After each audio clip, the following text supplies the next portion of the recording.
On September 8, 1952, Canadian English television made its debut on the CBC. But for people like me and so many others, it was much bigger than that.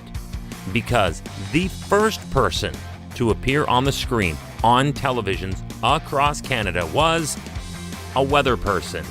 Hi, I'm Chris May, writer, producer, and host of This Day in Weather History, now in its second year from the Weather Network in Canada.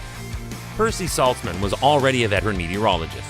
Likely, he had no idea that he would go on to be the first face of Canadian TV when CBC TV inaugurated English language broadcasting in the country. This day in weather history. He loved the weather.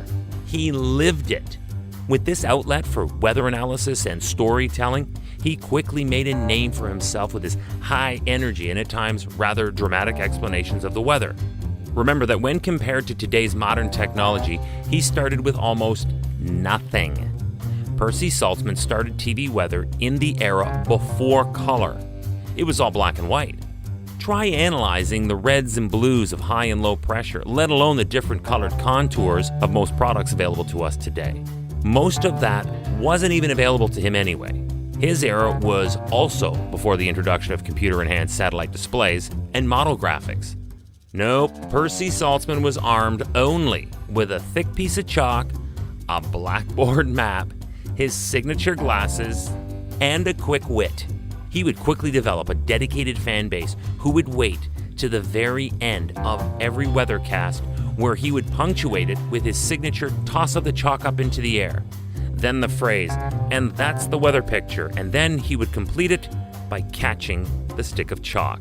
No, obviously we don't need the chalk anymore, but some things have not changed from then to now. For instance, Saltzman used no notes or teleprompters. Neither do we. Weather is always changing, so you know the story and you tell that story. Because minutes later, that story is going to change. So you tell it again, and again, and again, as it evolves. You can't script that the way you can other segments of a news hour. Weather people back then and weather people today do not have teleprompters, do not have scripts. We know the story, we tell the story. Welcome to year 2 of this podcast. Right now, you're listening to the full version of today's story on your favorite podcast provider. But there's also the daily podcast video short. They're shot right here in my podcast recording studio, so you get that perspective. But oftentimes, they will include visuals from that day's event, from when it happened, in weather history. So after listening to the full story, go check out the podcast video short on television or online anytime at theweathernetwork.com/weather history. As a pioneer in weather forecasting, Percy Saltzman was a celebrity, and he would also appear on air, hosting numerous public affairs programs on CBC. But in 1969, he was teamed up with anchor Lloyd Robertson while he was still at the CBC for 10 of the most watched days in television history at that time, hosting 10 days of live national coverage of the moon landing. They covered the Apollo 11. Percy Saltzman would be the weatherman for 30 years between television and radio.